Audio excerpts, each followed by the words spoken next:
ಬರೀ ಸೊಪ್ಪು ತರಕಾರಿ ಚಿಕನ್ನು ಮಟನ್ನು ಅಂತ ತಿಂದು ಬೇಜಾರಾಗೋಗಿತ್ತು. ಅದಕ್ಕೆ ಇವತ್ತು ಎಲ್ಲ ಥರ ಮಿಕ್ಸ್ ಕಾಳುಗಳನ್ನ ನೆನೆ ಹಾಕಿದ್ದೀನಿ. ಮತ್ತೆ ಮೊಳಕೆ ಕಾಳು ಸಾರು ಮಾಡೋಣ, ಸಾಯಂಕಾಲಕ್ಕೆ ಕಾಳು ಸಾರು ಮಾಡೋಣ ಅಂತ ಅನಿಸ್ತಾ ಇತ್ತು. ಹಾಗಾಗಿ ಅಳಸಂದೆ ಕಾಳು ಕೂಡ ನೆನೆಸಿದೆ. ಜೊತೆಲಿ ಹುಳಿ ಸಾರು ಮಾಡಿದ್ರೆ ತುಂಬಾ ಚೆನ್ನಾಗಿರುತ್ತೆ. ಆದರೆ ನಾನಿವತ್ತು ಮಸಾಲೆ ಸಾಂಬಾರು ಮಾಡಿದ್ದೀನಿ. ಸಿಂಪಲ್ ಆಗಿ ಚಕ್ಕೆ ಲವಂಗ ಶುಂಠಿ ಬೆಳ್ಳುಳ್ಳಿ ಈರುಳ್ಳಿ ಟೊಮೆಟೊ ಹಸಿಮೆಣಸಿನಕಾಯಿ ಪುದೀನ ಕೊತ್ತಂಬರಿ ತೆಂಗಿನಕಾಯಿ ತುರಿ ಮತ್ತು ಧನಿಯಾ ಪೌಡರು ಸ್ವಲ್ಪ ಅರಿಶಿನ ಪುಡಿ ಹಾಕಿ ಮಸಾಲೆ ಸಾಂಬಾರು ಮಾಡಿರೋದು. ಹಸಿ ಮಸಾಲೆನೇ ಹಾಕಿದ್ದೀನಿ. ತುಂಬಾ ಚೆನ್ನಾಗಿ ಬಂದಿತ್ತು ಸಾಂಬಾರಂತೂ. ಕಿಚನ್ ಟಾಯ್ಸ್ನ ನಾನು ಹೋದ್ಸರಿ ಇಂಡಿಯಾದಿಂದ ಕೊರಿಯರಲ್ಲಿ ತರಿಸ್ಕೊಂಡಿದ್ದೆ.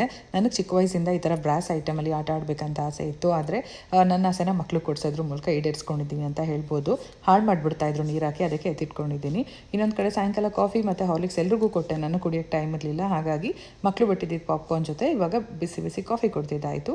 ನೆಕ್ಸ್ಟು ಸಾಂಬಾರು ರೆಡಿ ಆಯಿತು. ಬಿಸಿ ಬಿಸಿ ಅನ್ನ ಸಾಂಬಾರು ತುಪ್ಪ ಮೊಸರು ಜೊತೆ ಅಂತೂ ಸಖತ್ತಾಗಿತ್ತು. ನೆನೆಸಿದ್ದ ಕಾಳನ್ನ ಮೊಳಕೆ ಕಟ್ಟಿದೆ. ನೆನೆಸಿದ್ದ ನೀರು ಇತ್ತಲ್ವ, ಅದಕ್ಕೆ ಅಕ್ಕಿ ತೊಳೆದಿದ್ದ ನೀರು ಎಲ್ಲ ಮಿಕ್ಸ್ ಮಾಡಿ ಗಿಡಗಳಿಗೆ ಹಾಕ್ತಾ ಇದ್ದೀನಿ.